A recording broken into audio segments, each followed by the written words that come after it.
my name is Emma, and this is part 2 of my first video, Redesigning Equestria Girls.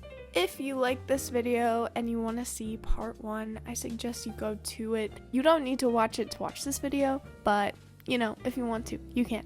I've decided to do 6 more of the characters and took from some of your suggestions. A lot of you wanted me to redesign Luna and Celestia, and I agree because, oof. I would also, before we get started, try to address some of the critiques you guys made. They were pretty much all very kind and thoughtful, and I took a lot of it into consideration. I won't be going over the designs I made previously in this video just because I really don't have time. I'm already stretching it thin trying to get this one out, but a lot of you made comments on my rarity and how I might have made her look a little old. Totally valid. I do think I could have gone a different direction a little bit. I still like her. I think it was mostly outfit that made it that vibe, and that can always change, so I might go over them again in the future. Also, some said that the outfits seem not right or too much, or that they don't fit the character, like Applejack wearing a skirt or Fluttershy not being covered up enough, and that's totally fine. But I was going from the standpoint of fashion dolls, so I went to the extreme of whatever I could. If I put Fluttershy in an oversized sweater like a lot of you suggested, there doesn't leave a lot of room for intricacies and details because the whole design is immediately casual as soon as you add an oversized sweater, in my opinion. For Applejack, a lot of people said that they don't see her as someone who wears a skirt, and personally I agree. I don't think she would, but I was going for the extreme, so I went for a fancy rodeo outfit. That's kind of why I went for a skirt. Also, like I said before, there can always be alternate outfits, so yeah. Again, these are not the greatest designs ever, and I welcome discussion on how to improve and what you guys would do with them. So, like before, I'm going to go over their movie designs and a couple of their dolls, if they have any. Going forward, I know there will be less and less dolls to choose from of the characters, but I will show what I can. Alright, let's get on to the video.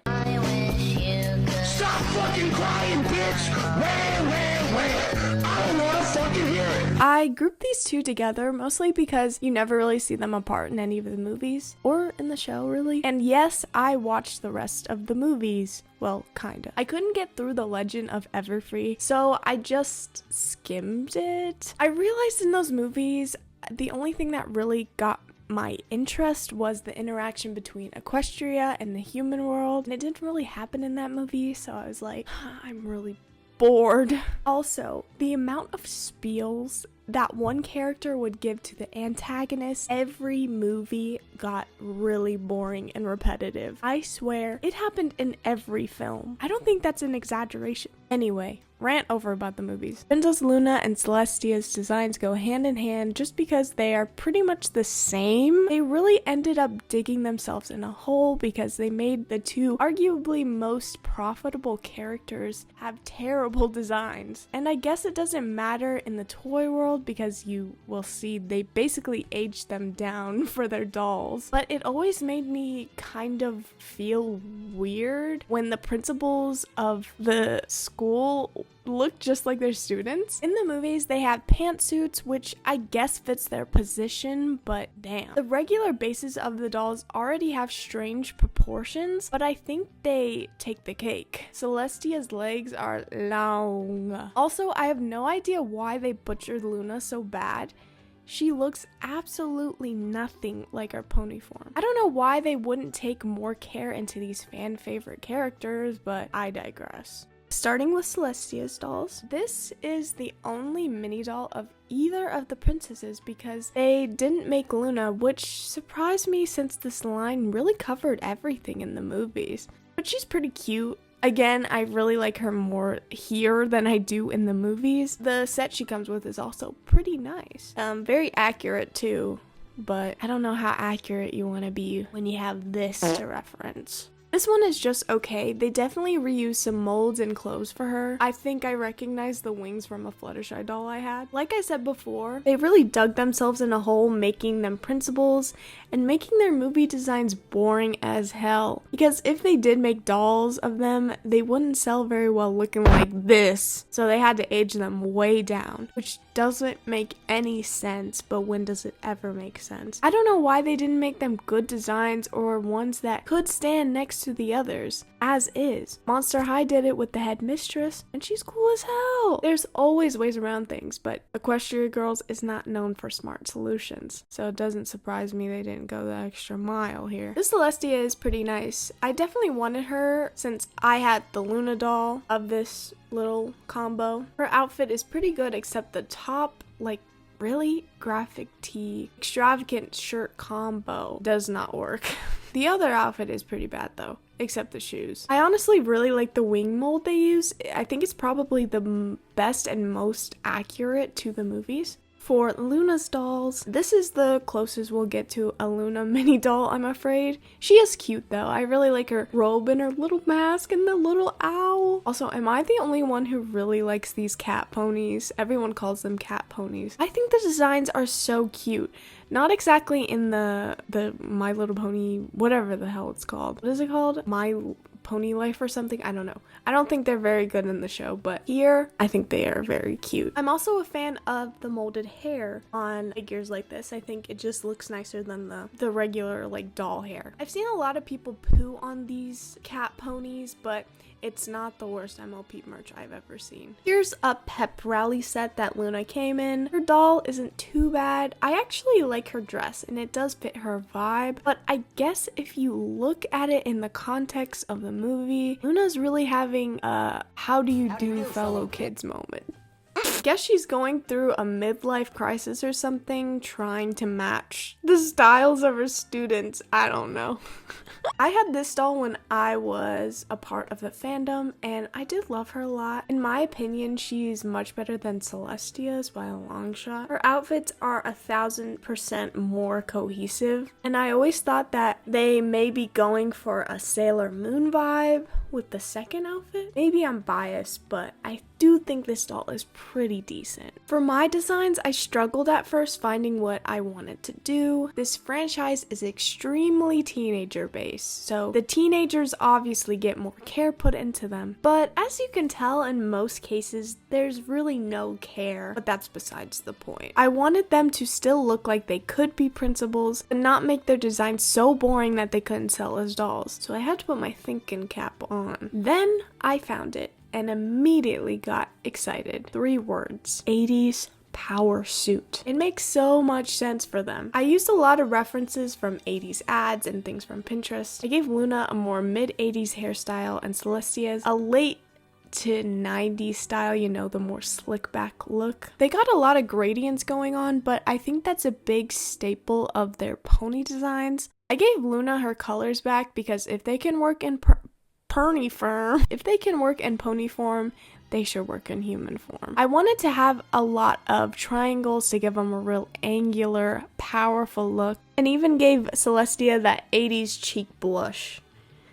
I see them as holding on to their styles of the past, like a lot of older people do, and I think it further separates them from the students, making them look older without being bland. Not gonna lie, I struggled a bit, but I do like how they turned out in the end. The whole time while I was doing them, I just kept picturing them in a 2 doll pack, and it really helped me design them because I could see them as dolls. But yeah, let me know what you guys think. I think I like them. I think there's a couple things I would change, but you know, you just gotta move on.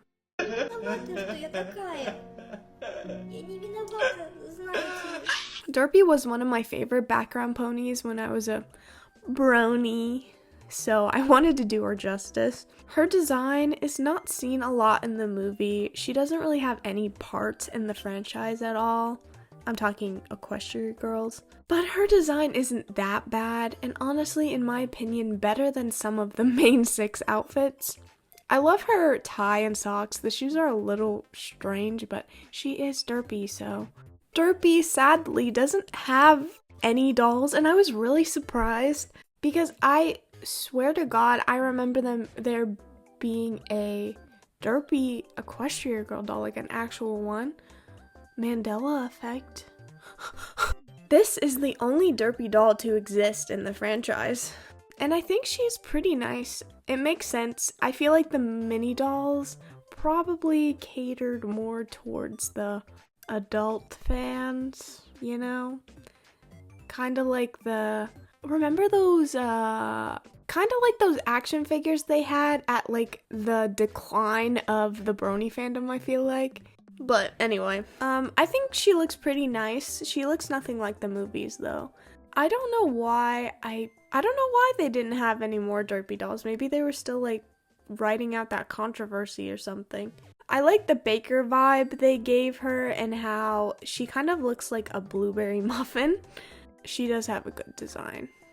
I will say that. For my design, I went for a reporter kind of feel. Like she does little articles for the school paper. I did this because her pony form works as a mailman or mare in pony terms. It doesn't really make sense because she's a mailman, but mail reporter, yeah, let's just say, yeah, that works. Also, does anyone know where the muffin thing came from? When I started this project, I convinced myself her cutie mark was a muffin, but when I looked back, I realized it was Bubbles, and I was a bit taken aback. Like, I know, fake fan, but she is so associated with the muffin thing. I don't know, like, where did that come from? I'm sure it was like a fandom thing, but I gave her sleeves little bubbles and brought in her tie. I imagine she would also have glasses for reading, because I think that's cute and a cute little detail. But yeah, here she is. I think she is pretty cute. I didn't go as hard with these as I did with the main 6 because they are technically minor characters, or most of them are, so eh.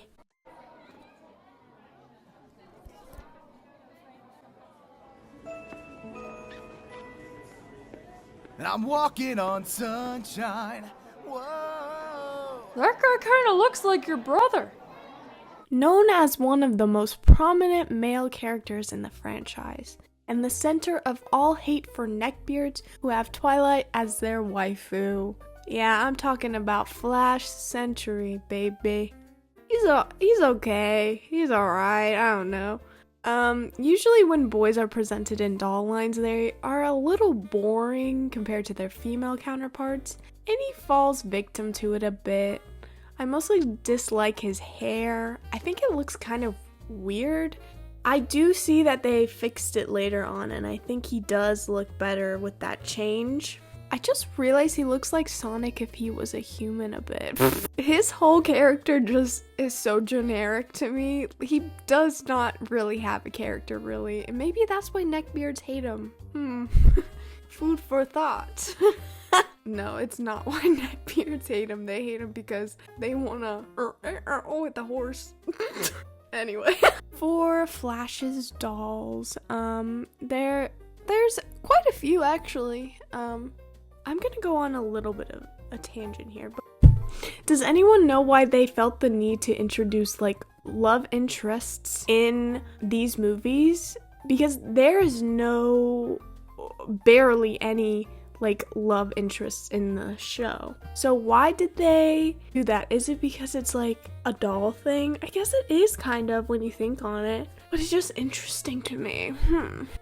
This doll isn't too bad. He is a bit wall-eyed though. You can always count on the boy dolls to have the molded hair. I think it's because it's harder to maintain shorter hair on a doll. I honestly think his doll looks better than his movie design? Question mark. Or maybe just the same. He's very bland. No.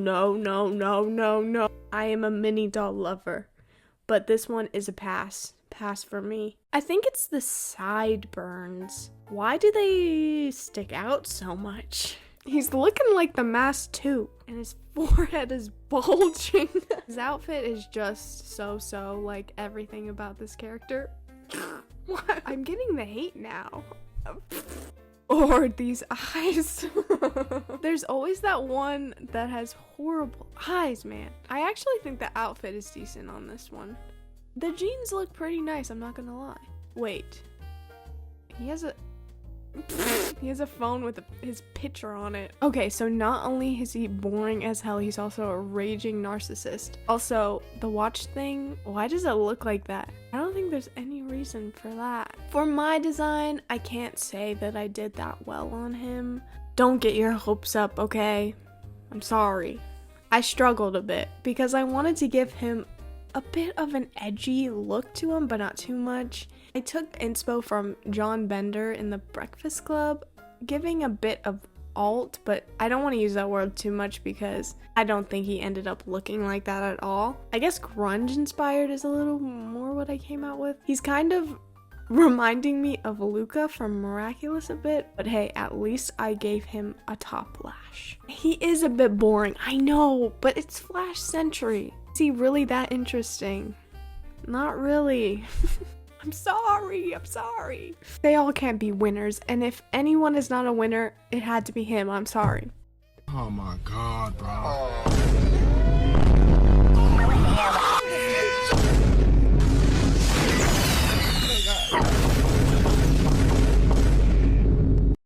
I actually do think her design is pretty cohesive. I love her hair and the pop of pink on her boots, but not my least favorite design for sure. I've seen worse. There isn't much to comment on for her. There isn't much to comment on for me.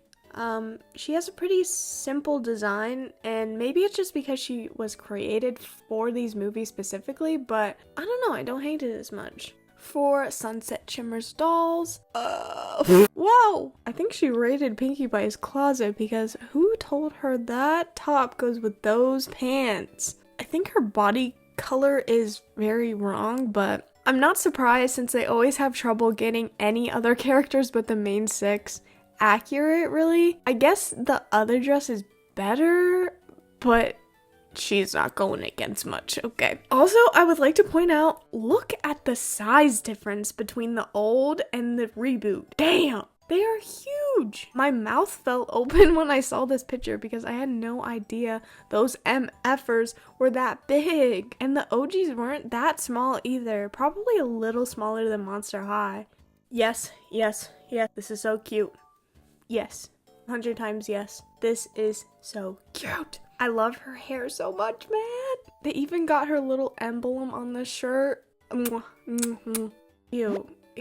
It honestly doesn't look like her at all. We covered Rainbow Dash last video, which I'm guessing was in this line because they are dressed almost identically. I realize now that these dolls light up, I guess, which is cool, but I never was a huge fan of this kind of stuff when I was a kid. I think the only thing I like about this is the glove on her arm, but that's it. That's the only positive here. For my design, she ended up being one of my favorites out of this bunch. I gave her a biker vibe. I'm pretty sure it's something she does, but it's not that relevant. I gave her grease on her face because I imagine she works on cars and motorcycles a lot. She almost looks like a pilot from the 20s or something, and that wasn't really what I was going for, but I kind of love it. You can't see it, but she probably has a really cool decal on the back of her jacket. I had to keep the jacket since it's a huge part of her character.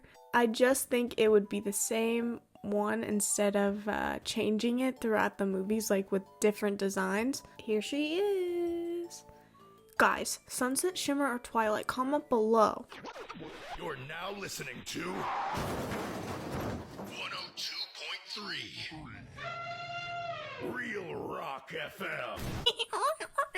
For the last design of this video, we will be doing, I never know if her name is Vinyl Scratch or DJ Pone 3. Like, what's her canon name? I don't know. Okay, I don't know if it's just me and my stupid mind, but every time I see this character, I think of Chris Chan, man. And those of you who are watching and don't know about Chris Chan, I recommend on a rainy day when you have nothing else to do to just dive into the rabbit hole. But yeah, I can't see her without being associated with CWC. Yeah. I gotta do something about that. I think her design is very on par with the time. I think the movies came out around 2013 to 2016, so it was right around that Zendaya era, you know what I'm saying? I can really imagine Zendaya wearing this. For her dolls, they vary, like all. Mini doll time. This one is so cute. Her hair is perfect. I just want to take a bite out of it. It looks like the glasses are molded on, which is kind of a shame, but at least they sculpted it and just didn't like print it on there. Oh yes, DJ Pone 3's classic glasses car. These are the glasses that Christian.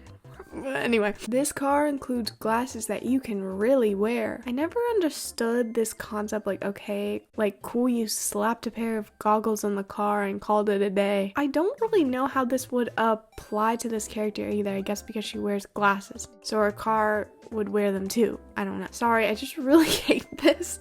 For the doll, it's pretty good. I can tell it's Rainbow Rocks, and I wrote this before I rewatched the movie, and this car does appear, but only for like 2 seconds. So I guess they just did it so they could make the toy. The doll is actually pretty good. It looks pretty cohesive for Rainbow Rocks.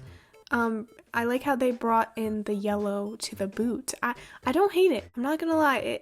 I like it. Oh, I just realized the glasses are connected to the headphones. That's kind of weird. This one's a little iffy, but it gets a pass since it's a gimmick doll. I guess you were supposed to color her in, but honestly, I'm just wondering where you're supposed to use those stencils. Her glasses are pretty cool though, and very accurate to the movies. I like the little smirk they gave her.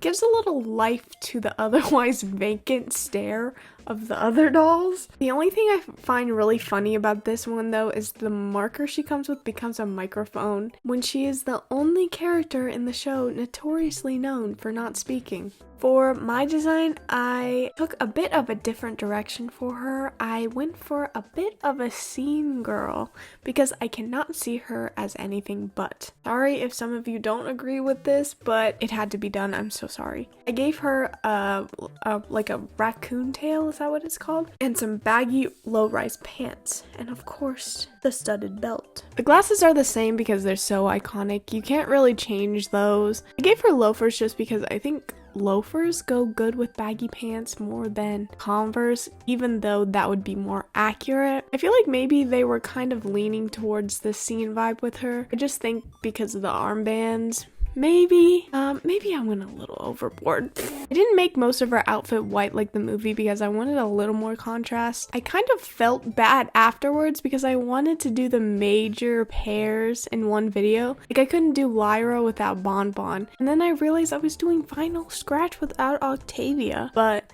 it is what it is. If I continue doing this, she will get her spotlight too. There she is. This is another one of my favorites just because I love indulging in the fashion history. Thanks for watching if you made it this far. If you like this video and you want to see more content like this, you can like and subscribe if you want to. It really helps with the algorithm. I don't have a set schedule for me posting, but I'm gonna try to post every week. I don't know when. If you're interested, look out for that. Next video is going to be me going through old art. I love watching people go through old art, so I'm excited to do that. Also, if you guys want a part 3 to this video, please let me know in the comments because I really do like doing these, and if you guys are interested, let me know. But yeah, thanks for watching. Peace.